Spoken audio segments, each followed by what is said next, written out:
आप सबको जय मसीह की गुड मॉर्निंग में शालोम परमेश्वर के नाम से आप में से हर एक का आज की इस नई सुबह में स्वागत करता हूं।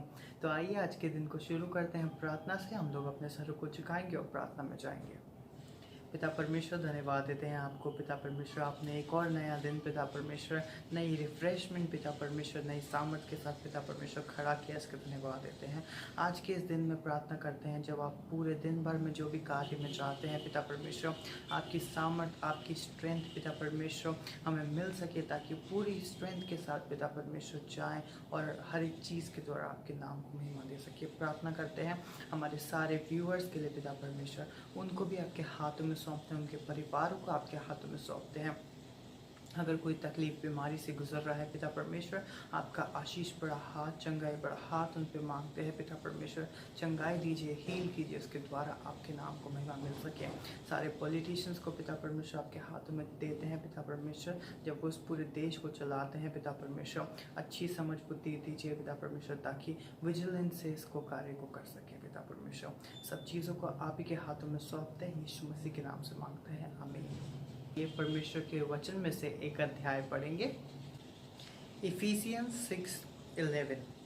Put on the full armor of God so that you will be able to stand firm against the schemes of the devil। Hindi में पढ़ेंगे, इफिसियों 6 उसका 11 पद।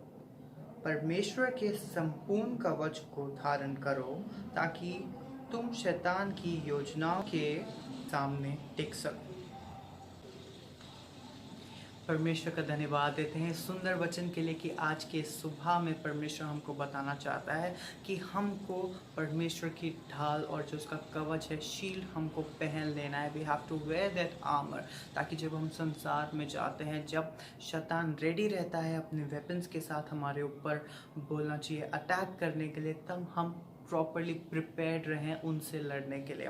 क्योंकि ज़रा सी भी अगर जहाँ वीकनेस आती है या कोई भी एरिया एक ऐसा होता है जो उस आर्मर से कवर्ड नहीं होता है, तो शैतान उसी एरिया को पकड़ के हम पे अटैक करता है। क्योंकि all the good things come from God, but all the bad things, all the bad that happen with us, it come from the devil.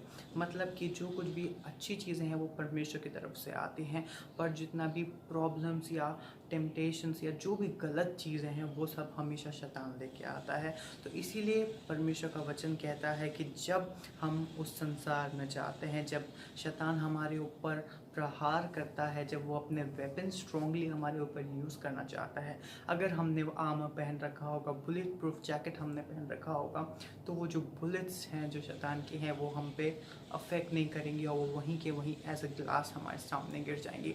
तो हमको आज के दिन में परमेश्वर यही सिखाता है, हमको स्ट्रॉन्ग होना है, ताकि जो भी शैतान की गलत योजनाएं हैं जो वो हमारे लिए बनाता है, उससे हम हमेशा प्रोटेक्टेड रहें। और जो परमेश्वर, वो हम कैसे करेंगे, जब हम परमेश्वर के साथ अपनी संगति बना के रखेंगे और बोलेंगे परमेश्वर को कि परमेश्वर ये मेरा शरीर है, ये मेरा जीवन है, ये मैं तेरे हाथ में देता हूँ और तू इसको चला। और जब हम परमेश्वर के चलाए चलेंगे, जब परमेश्वर के कंट्रोल से हम चलेंगे, तब ये सब गलत चीज़ें, गलत वेपन्स हम पे कभी भी हावी नहीं होंगे। तो आइए आगे बढ़ते हैं, सुनते हैं उस मधुर गीत को और गीत के बाद जाएंगे हमारे संदेश में।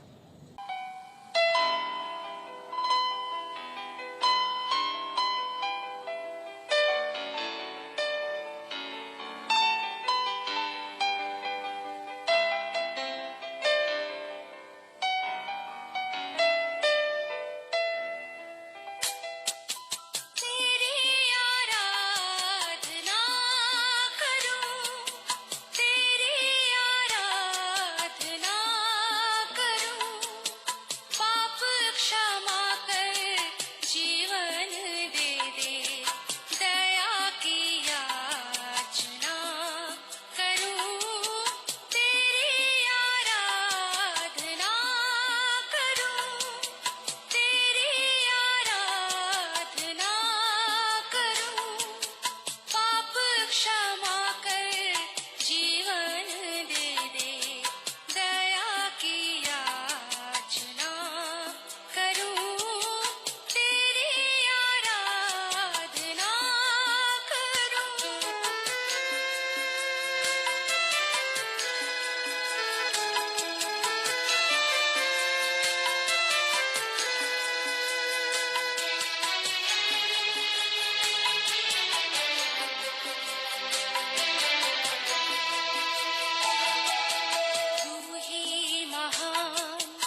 सर्वशक्तिमान तू ही है मेरे जीवन का संगीत, तू ही महान सर्वशक्तिमान तू ही है मेरे जीवन का संगीत। हृदय के तार छेड़े झनकार, हृदय के तार छेड़े झनकार, तेरी आराधना है मधुर गीत। जीवन से मेरे तू महिमा पाए, एक ही कामना करूं, पाप क्षमा कर जीवन दे दे, दया की याचना कर आराधना। प्रभु परमेश्वर को हम धन्यवाद देते हैं कि आज की सुबह प्रभु ने हमें दी है। आज की सुबह के लिए परमेश्वर को धन्यवाद। आप सबके लिए आशीष को लेकर मैं आया हूँ। प्रभु आपको बहुत आशीष दे और ये पूरा दिन आपके लिए उत्तम आशीष का कारण बन सके और एक एक कदम पर आप प्रभु की महिमा को देख पाए। हम जो ये संदेश दे रहे हैं, हम जो वचन को बांट रहे हैं, इसके पीछे उद्देश्य है कि आपका और मेरा आत्मिक जीवन मजबूत हो जाए। संसार में तो हम हैं ही हैं, लेकिन परमेश्वर हमारे आत्मिक जीवन को मजबूत करना चाहता है ताकि हम आत्मा से भर जाएं, सामर्थ्य से भर जाएं, शक्ति से भर जाएं और जो परमेश्वर की योजना है उसको हम पूरा होता हुआ देख सकें। आज फिर सुबह एक वचन को लेकर मैं आपके सामने हूँ। लोग परिस्थिति को देखकर, प्रभु के लोग परिस्थिति को देखकर गिर जाते हैं। हमें कैसे परमेश्वर के साथ खड़ा रहना है। परिस्थिति हमें गिरा नहीं सकती, लेकिन कई बार हम परिस्थितियों में उलझ कर गिर जाते हैं। वचन इस बात को सिखाता है। यूहन्ना उसका पहला अध्याय और उसके 9, 10 और 11 वचन को, बल्कि 12 और 13 तक, 9 से 13 तक मैं आपके सामने, ये परमेश्वर का वचन है जो हमें जीवन देता है। ये परमेश्वर का वचन है जो हमें ज्योति देता है। ये परमेश्वर का वचन है जो हमें आज की सुबह आनंद देता है। लिखा है, सच्ची ज्योति जो हर एक मनुष्य को प्रकाशित करती है, जगत में आने वाली थी। वह जगत में था और जगत उसके द्वारा उत्पन्न हुआ और जगत ने उसे नहीं पहचाना। वह अपने घर आया और उसके अपनों ने उसको ग्रहण नहीं किया, परंतु जितनों ने उसे ग्रहण किया उसने उन्हें परमेश्वर की संतान होने का अधिकार दिया, अर्थात उन्हें जो उसके नाम पर विश्वास रखते हैं। वे ना लहू से, ना शरीर की इच्छा से, ना मनुष्य की इच्छा से, परंतु परमेश्वर से उत्पन्न हुए। परमेश्वर अपने जीवित वचन के पढ़े और सुने जाने पर आशीष दे। परमेश्वर का हाथ हमारे साथ बना रहे। ये परमेश्वर का जीवित वचन है जो हमें प्रोत्साहित करता है। परिस्थिति को देखकर हम बहुत बार उलझ जाते हैं, गिर जाते हैं, लेकिन परमेश्वर हमारे जीवन में एक चीज देना चाहता है जो हमारे जीवन को उन्नति की ओर लेकर जाना चाहता है, ताकि हम उन्नति की ओर बढ़ते चले जाएं। प्रभु के लोग हार जाते हैं परिस्थितियों को देखकर। बहुत बार हार मान लेते हैं। परिस्थिति आ गई तो पहली चीज जो है, परिस्थिति को देखकर हम हार जाते हैं। मनुष्य परिस्थितियों का खिलाड़ी है। परिस्थितियों का खिलाड़ी है। परिस्थितियों पर किसी का नियंत्रण नहीं होता है। ये जो परिस्थिति आती है, समय बदलता है, उस पर किसी का नियंत्रण नहीं रहता, कंट्रोल नहीं रहता। परिस्थितियों से खेलना एक खिलाड़ी का काम है, लेकिन हम परिस्थितियों को देखकर हार जाते हैं। परमेश्वर मुझे और आपको इस बात के लिए प्रोत्साहित करना चाहता है कि परिस्थिति चाहे कैसी क्यों ना आ जाए, परमेश्वर का वचन कहता है कि जब वह जगत में था और जगत उसके द्वारा उत्पन्न हुआ और जगत ने उसे नहीं पहचाना। हम कई बार अपने प्रभु को नहीं पहचान पाते। ये परमेश्वर का जीवित वचन इस बात को करता है कि हम उसको जान जाएं, उसको पहचान जाएं, उसकी संगति का एहसास करें। वो अपने घर आया और उसके अपनों ने से ग्रहण नहीं किया। लोग परमेश्वर को ग्रहण नहीं करते, जान नहीं पाते, और यही चीज परमेश्वर के वचन में लिखा है। दूसरी चीज है, पहली चीज है परिस्थितियों को देखकर, दूसरी चीज है लोगों को देखकर। हम लोगों को देखकर डर जाते हैं, लोगों की उस स्थिति को देखकर, लोगों के विषय में सोचकर हम डर जाते हैं और एक अलग अलग धारणा बना लेते हैं। वो कहते हैं कई बार हमारे जीवन में आता, व्हाट दे आर, वे क्या हैं। इस चीज को देखकर हम सोचने लगते हैं, विचार करने लगते हैं। एक और चीज आती है, व्हाट दे डू, वे क्या करते हैं। लोग की परिस्थिति को वो क्या है, वो क्या करते हैं। व्हाट दे से, वे क्या कहते हैं। लोग क्या कहेंगे, लोग क्या सोचते हैं, लोग क्या करेंगे। लोगों में फंस जाते हैं और लोगों के कारण हम क्या हो जाते हैं, हम पीछे हट जाते हैं। लोगों को जानकर आप यदि परमेश्वर के पीछे चले हैं तो लोग क्या कहते हैं इसकी परवाह नहीं। व्हाट दे डू, वे क्या कर रहे हैं इसका कोई मतलब नहीं। वो जो कर रहे हैं उसको करने दो। आपको प्रभु ने दिया है, आप प्रभु के साथ। वो क्या कहते हैं, व्हाट दे से, वे क्या कह रहे हैं। परमेश्वर मुझे और आपको इन सबसे अलग, परिस्थितियां बदलती जाती हैं, हर समय एक जैसी परिस्थितियां नहीं रहती हैं। इसलिए परिस्थितियों को देखकर हम हार जाते हैं, हम लोगों को देखकर हार जाते हैं, लोगों को देखकर हार जाते हैं। और कई बार हम घमंड से भी भर जाते हैं, परिस्थिति को देखकर घमंड से भर जाते हैं।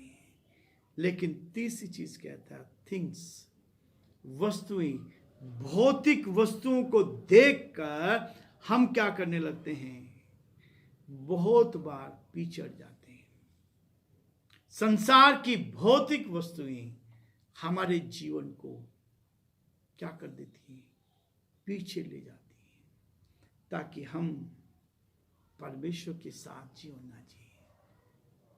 उसके बाद चौथी बात है वरी, चिंता। चिंता हमें गिरा देती है, टेंशन हमें गिरा देती है। परमेश्वर का वचन हमें इस बात के लिए रोकता है, हमें इस बात के लिए कहता है कि चिंता नहीं करना है। प्रभु का वचन कहता है अपनी सारी चिंता मुझ पर डाल दो, तब भी हम नहीं डाल पाते। प्रभु कहता है, हे सब परिश्रम करने वाले बोझ से दबे लोगों, मेरे पास आओ, मैं तुम्हें विश्राम दूंगा। वचन भरा पड़ा है चिंताओं से, लेकिन हम फिर भी चिंता करते जाते हैं। परमेश्वर मुझे और आपको इससे बचाना चाहता है, ताकि हम जीवन में मजबूत होते चले जाएं। फिलिपियो उसका पहला अध्याय आप निकालेंगे, फिलिपियंस चैप्टर 1 वर्सेस 2 और 3। फिलिपियो की पत्री उसका पहला अध्याय और उसके 2 और 3 पद को पौलुस जो है रोम में बैठकर लिख रहा है। फिलिपियोस का पहला अध्याय और उसके 2 और 3 पद को मैं आपके सामने पढ़ूंगा। हमारे पिता परमेश्वर और प्रभु यीशु मसीह की ओर से तुम्हें अनुग्रह और शांति मिलती रहे। मैं जब जब तुम्हें स्मरण करता हूं तब तक अपने परमेश्वर का धन्यवाद करता हूं। जब भी मैं स्मरण करता हूं तो अपने परमेश्वर का धन्यवाद करता हूं। परमेश्वर हमें अपनी निकटता में लेता है, और जब कभी तुम सबके लिए विनती करता हूं तो सदा आनंद के साथ विनती करता हूं। फिलिपियो पौलुस जो है रोम में बैठकर लिख रहा है, इस बात को कह रहा है कि जब वो अपने दिमाग में इसको सोचता है, because you are in my mind, हम उसके दिमाग में हैं, उसके मन में है, और इसलिए वो कहता है इस बात की मैं परमेश्वर का धन्यवाद करता हूं। 4 पद में कहता है, जब कभी तुम सबके लिए विनती करता हूं तो सदा आनंद से करता हूं। 4 बातें बता रहा है कि हम उसके दिमाग में, माइंड में हैं, because you are in my mind. आप और मैं परमेश्वर के दिमाग में हैं, परमेश्वर के माइंड में हैं। पौलुस इस बात को लिखकर मुझे और आपको प्रोत्साहित कर रहा है। दूसरी चीज कहता है, because you are in my prayer. विनती करता हूं, जब प्रार्थना करता हूं और जब कभी तुमसे विनती करता हूं, तुम सबके लिए विनती करता हूं, तो सदा आनंद से विनती करता हूं। You are, because you are in my mind, because you are in my prayer. Paulus इस बात को कह रहा है कि परिस्थिति आपको बदल नहीं सकती है। आप परिस्थिति के कारण परमेश्वर को छोड़कर पीछे नहीं जा सकते हैं, परिस्थिति आपको पलट नहीं सकती। लेकिन रोमियो 8:28 हमें इस बात के लिए कहता है कि जो लोग परमेश्वर से प्यार करते हैं उनके लिए सब बातें मिलकर भलाई ही को उत्पन्न करती है। तीसरी कहता है, because you are in my heart. वो इस बात को कहता है, तुम मेरे दिमाग में हो, तुम मेरी प्रार्थना में हो, और तुम मेरे दिल में हो, मेरे दिल में हो। पौलुस इस बात को बहुत स्पष्ट कहता है, you are in my heart, तुम मेरे हृदय में बसते हो। और उसके बाद वो कहता है कि मेरा सिंगल जो माइंड है उसमें हम बसे हुए हैं। 5 पद में कहता है, इसलिए कि तुम पहले से लेकर आज तक सुसमाचार के फैलाने में मेरे सहभागी हो। मुझे इस बात का भरोसा है कि जिसने तुम में अच्छा काम आरंभ किया है वही उसे यीशु मसीह तक दिन तक पूरा करेगा। आज की सुबह मैं आपको प्रोत्साहन करना चाहूँगा, because you are in my mind. हम आपके लिए रोज दुआ करते हैं, केवल संदेश दे देते हैं, लेकिन हम आपके लिए रोज दुआ करते हैं। आप हमारे दिल और दिमाग में हैं, because you are in my prayer. हर रोज हम आपके लिए प्रार्थना करते हैं। हमारे जितने भी व्यूअर्स हैं, जितने भी श्रोता हैं जो आज हमें देख रहे हैं, इस आवाज को सुन रहे हैं, हम आप सबके लिए प्रार्थना करते हैं। प्रभु आपको आशीष देगा, because you are my heart. आप मेरे दिल में हैं। मैं वास्तव में सभी के लिए, जितने हमारे मैगजीन के मेंबर हैं, जितने पास्टर्स हैं, जितनी कलीसियाएं हैं, और जो भाई बहन हमारे साथ इस चैनल पर जुड़े हैं, दिल से हम प्रार्थना करते हैं। जो पौलुस कह रहा है उस चीज को लेकर धन्यवाद करते हैं। परमेश्वर ने आपको हमारे साथ जोड़ा है ताकि हम प्रभु की महिमा कर सकें और इस सेवकाई में आगे बढ़ें और हमारा ये जीवन परमेश्वर को भा सके और परमेश्वर हमारे जीवन पर उत्तम आशीष दे। आज का दिन हम सब के लिए आशीष में बने। ये दिन प्रभु ने दिया है, इसलिए प्रभु आपको और आपके पूरे परिवार को आशीष दे। पूरा दिन आप सुरक्षित रहें और परमेश्वर की महिमा कर सकें। परमेश्वर आप सबको बहुत आशीष दे और परमेश्वर का हाथ आप सबके साथ बना रहे ताकि आप प्रभु की महिमा कर सकें और परमेश्वर के नाम को धन्य कह सकें। Thank you so much. अभी तक आप लोग हमारे साथ बने रहे एक अच्छे व्यूवर की तरह। आपने अभी तक हम लोग को प्रोत्साहन किया, हमें सपोर्ट किया, इसके धन्यवाद। आपके सारे कमेंट्स, आपके सारे प्रोत्साहन के लिए धन्यवाद देते हैं। उसी के साथ साथ मैं एक बार फिर से याद दिलाना चाहता हूँ, हमारी जो वेबसाइट का लिंक है वो डिस्क्रिप्शन में दे रखा है, तो आप चाहे वहाँ पर उसको चेकआउट कीजिए और चर्च से रिलेटेड सारे अपडेट्स आपको वहाँ पर मिल जाएंगे। Thank you so much. Have a nice day. God bless you all. Stay safe.